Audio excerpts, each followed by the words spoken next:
Dr. Zakir Naik. Dia bukan ahli agama, bukan ulama, harus diingat. Dia pembaca yang rajin. Hafalannya sama bagus dengan ustadz di Indonesia, rakan kita Ustadz Adi Hidayah. Dia punya metode menghafal rakam-rakam, ya, number-number itu dahsyat sekali. Saya awalnya takjub, di awal-awal saya belajar Islam, saya termasuk pengagum Dr. Zakir Naik.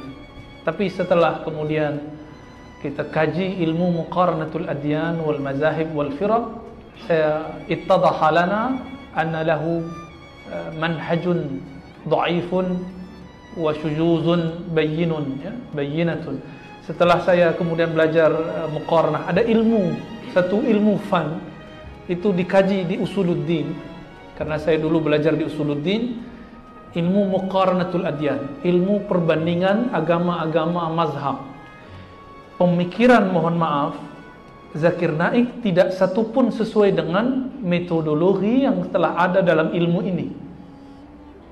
Ternyata beliau terinspirasi inspired by Ahmad Deedat.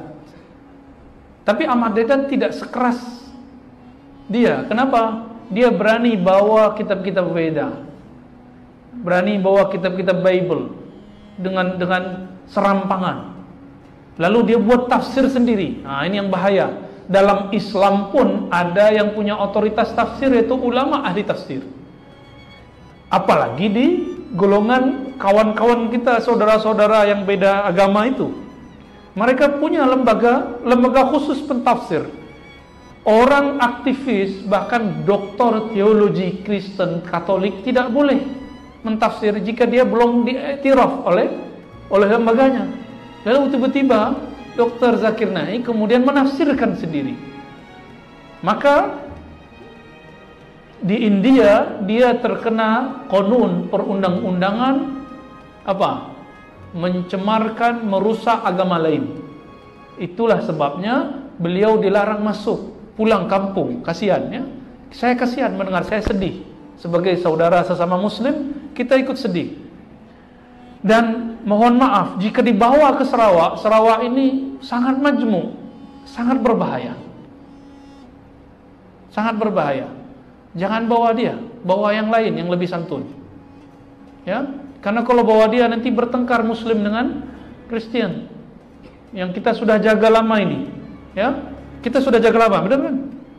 Saya dengar di sini minoritas muslim. Lalu antum mau bawa dia, ya salam, ya. Siap-siap setelah itu kita tengkar.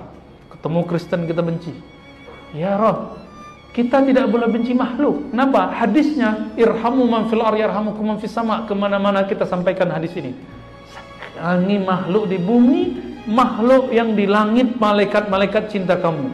Makhluk yang di langit tidak boleh sayang, tidak boleh benci jika tidak ada perintah dari Allah. Maka mereka jika sayang, itu berarti Allah perintah. Makhluk di bumi ada yang muslim, ada yang non muslim. Itu sebabnya Allah bagi, ada bismillahirrahman, ada ar-rahim. Rahman itu untuk semua. Buka tafsir Imam Fakhruddin Razi, tafsir Imam Nukasir Baydawi. Apa kata mereka? Rahman untuk semua. Mau muslim, mau kafir, semuanya dapat rezeki dari Allah. Benar tak? Maka orang-orang non-muslim pun dapat rezeki, dapat sehat, dapat kaya. Tapi rahim itu cuma satu, karena ziyadah hurufnya cuma satu, yaitu ya. Oleh karena itu, kita dengan Rahman kita cintai semua makhluk, dengan Rahim kita sangat cinta hanya kepada sesama yang beriman. Jadi saya tidak benci Dr. Zakir Naik, cuma dia bagi saya bukan sebagai seorang ahli agama, dia hanya pembaca yang serius, kita sebut otodidak, tidak bersanad, tidak kuliah di universitas Islam manapun, sini sebut university, ya, tidak ada, ya. Dia cuma kuliah kedokteran, dan dia pun tidak pernah berguru kepada Ahmad Deedat, ya. Tapi oleh kuliah hal, dia sudah berusaha, cuma sayang karena dia tidak berguru, hasilnya begitu. Namun untuk orang yang sedang ragu-ragu tentang tauhid Islam, atau sedang ragu dengan ajaran-ajaran di luar Islam, sila tonton dia. Tapi jika telah masuk Islam, sudah paham agama, enggak usah belajar dia lagi, belajar kepada ulama lagi, ulama yang faqih. May yuridillahu bihi khairan yufaqihu fid din. Siapa yang Allah kehendaki dia dapat keberkahan, kebaikan, kebahagiaan, kejayaan, maka Allah yufaqih. Allah akan dorong dia, gabungkan dia, satukan dia dengan orang-orang yang faham agama sehingga dia faham agama. Semoga kita termasuk itu. Amin ya rabbal alamin ya.